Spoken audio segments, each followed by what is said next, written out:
Hello all, Greg the Grilling Guy here. Today we're going to do a review of a steak from Target. Now previously I did a review on a steak from Walmart where I found that they actually had Wagyu beef. And I'll put a link to that video at the top here. However, this time I've gone to Target because they're a competitor. I want to see how their beef stacks up. So what we've got is, I believe their house brand is called Good and Gather. So this is a Good and Gather. It's a choice ribeye steak. Now, if you look at it, I looked all through the bin to find the steak with the best marbling I could find, and honestly, this was the best I could come up with. It's not great.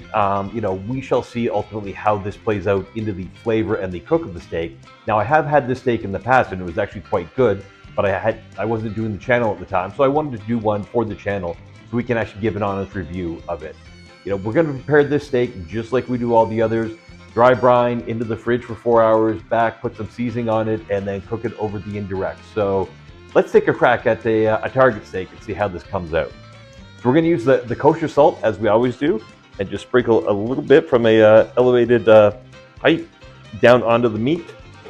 Simple flip. A little bit more on this side, and then we'll take that and we'll put that into the fridge, as I say, for 4 hours. And we'll pick it up once we get ready to put some seasoning on it. Now, this steak I'm going to season a little more than I did the Wagyu steak, because that one I was trying to get the flavor of the beef. This one, it's a ribeye. I'm aware of what ribeye tastes like, so I'll talk a little bit more about that when we get to that point. But until then, put it in the fridge and we'll pick it up in a few. It's been 4 hours since we put the steak into the fridge, so we've got it ready to put some seasoning on.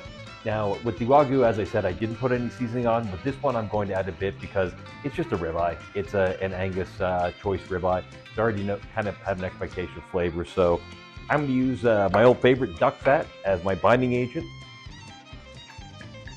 There's a little bit of that on there, and then I'm going to put on a Cajun rub because I want to give this a little bit of a kick just for flavoring. So, a little shake on there. I'll repeat this on the other side, and I'll take it out to the barbecue, and I will see you out there.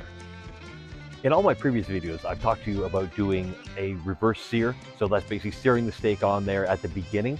I'm going to do something slightly different this time. So I'm not going to do a full sear. I'm just going to hit it on the coals quickly just to put a little bit of seal on it.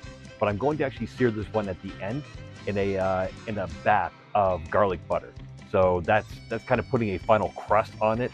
It's a really great way to do a steak. I think it'll really work well with this. So let's go through this right now. We are just going to drop this thing on here. And like I said, I'm only going to leave it on for probably 20 seconds and then flip it and then hit the sides just to make sure that it has a bit of a seal on it. But I want this to slow cook and then finish at the end.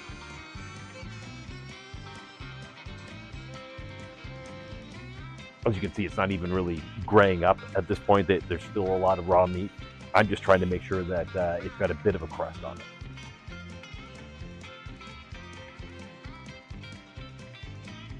So this is important when you're cooking these steaks, especially these thick ones.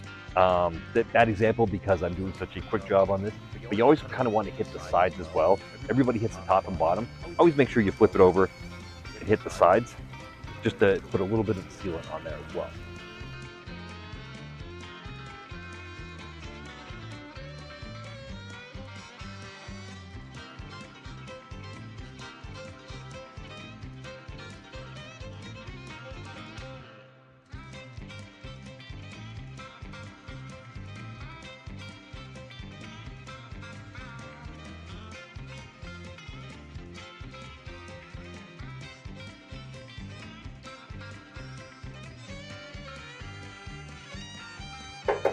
Okay, my steaks have moved over to the cold side of the grill, so we're going to put the lid on this and let this thing cook for probably 25 to 30 minutes, and then I'll pick it back up when we do the final searing. So I was asked how to put a crust on the steak.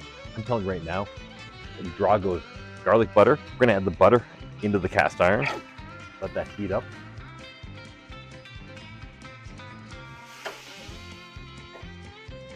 Take your steak and then drop it in there. And then we're going to spoon the butter over top.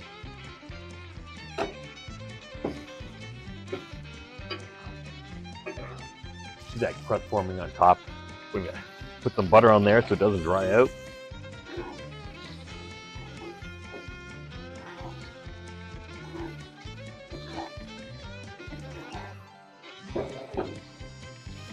We're going to remove that from the heat because that pan is hot and I don't want it overcooking. I just wanted to settle now, but now it's got a nice tight crust. It's going to have all the flavor from the garlic and the butter. All right, here's where we find out where it sits.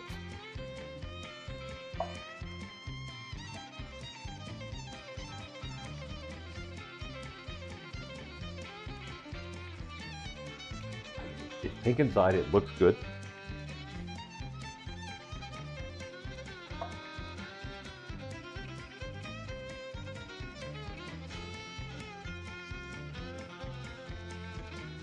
Not as tender as I'd like, but not bad. It's actually pretty good.